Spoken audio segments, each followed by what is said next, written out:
warahmatullahi wabarakatuh. Nama saya Tia Maria Ali Putri, NIM 0101113820251173, kelas C Indralaya, mata kuliah Pancasila. Baiklah, saya di sini akan menjelaskan atau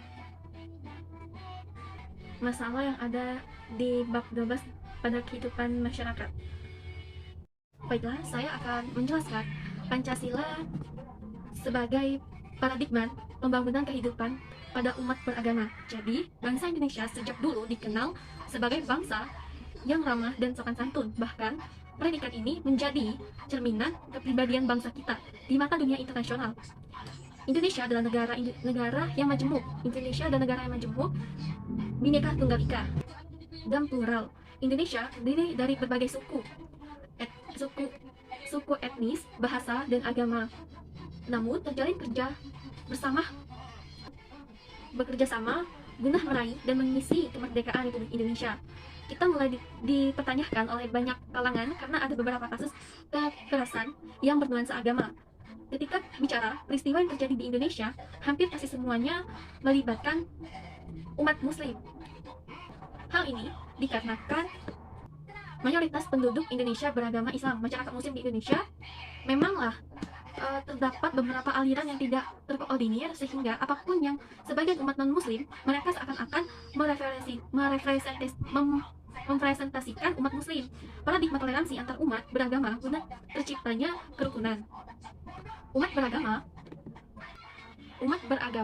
guna terciptanya kerukunan berperspektif Piagam Madinah. Pada intinya adalah seperti semua umat muslim meskipun terdiri dari banyak suku merupakan saat komunitas atau umatan wahidah, dan hubungan antara sesama anggota komunitas Islam dan antara komunitas Islam dan komunitas lain didasarkan atas prinsip-prinsip, yaitu pada prinsip pertentangan yang baik, yang kedua saling membantu dalam menghadapi musuh bersama, dan yang ketiga membela mereka yang teraniaya, yang keempat saling menasihati, yang kelima itu menghormati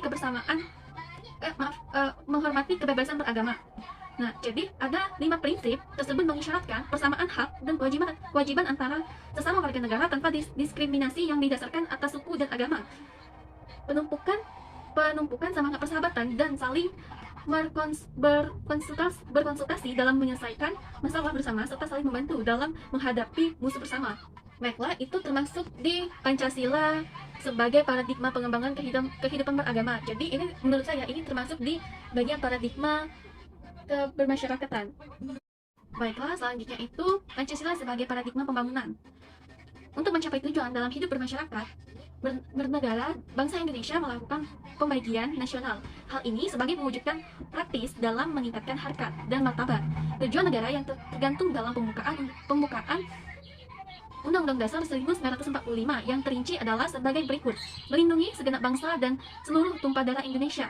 Hal ini dalam kepastiannya tujuan negara hukum, adapun selaku tujuan nasional juga tujuan internasional. Tujuan umum yaitu ikut melaksanakan ketertiban dunia yang berdasarkan kemerdekaan, perdamaian abadi, dan keadilan sosial. Hal ini diwujudkan dalam tata pergaulan masyarakat internasional.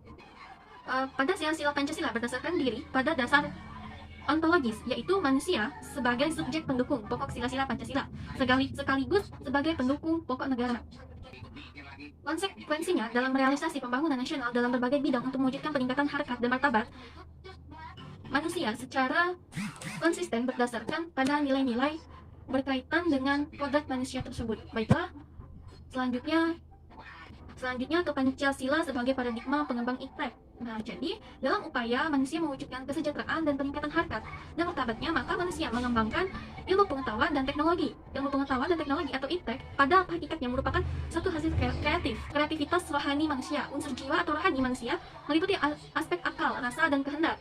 Akal merupakan potensi rohania manusia dalam hubungan dengan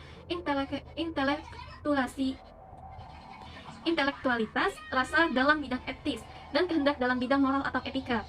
Pancasila yang sia-silanya merupakan suatu konsep yang sistematis haruslah menjadi sistem etika dan pengembangan IPTEK, terutama sebagai berikut: sila ketuhanan yang Maha Esa, mengimplementasikan ilmu pengetahuan, mencipta dan perimbangan antar rasional, antar akal, jasa, dan kehendak.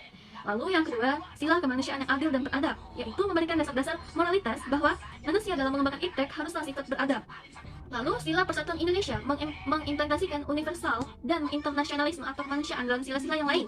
Pengembangan iptek diarahkan demi kesejahteraan umat manusia, termasuk di dalamnya kesejahteraan bangsa Indonesia. Lanjut, sila kerakyatan yang dipimpin oleh hikmat kebijaksanaan dalam permusyawaratan perwakilan, yaitu mendasari pengembangan iptek secara demokratis. Artinya, ilmuwan-ilmuwan haruslah memiliki kebebasan.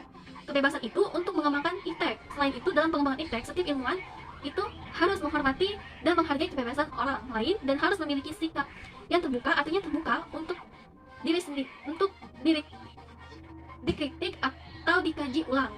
Lanjut ke sila keadilan sosial bagi seluruh rakyat Indonesia. Mengimplementasikan pengembangan keadilan haruslah menjaga keseimbangan keadilan dalam kehidupan kemanusiaan, yaitu keseimbangan keadilan dalam hubungan dengan dirinya sendiri, manusia dengan Tuhannya, manusia dengan manusia lain, manusia dengan masyarakat, bangsa, negara, dan manusia dengan alam lingkungannya. Lanjut ke Pancasila sebagai paradigma pengembangan ekonomi. Dalam dunia ilmu ekonomi, boleh dikatakan jarang ditemukan pakar ekonomi yang berdasarkan pemikiran pengembangan ekonomi atas dasar moralitas kemanusiaan dan ketuhanan, sehingga lazimnya pengembangan ekonomi mengarah pada persaingan bebas dan akhirnya yang kuat yang akan menang.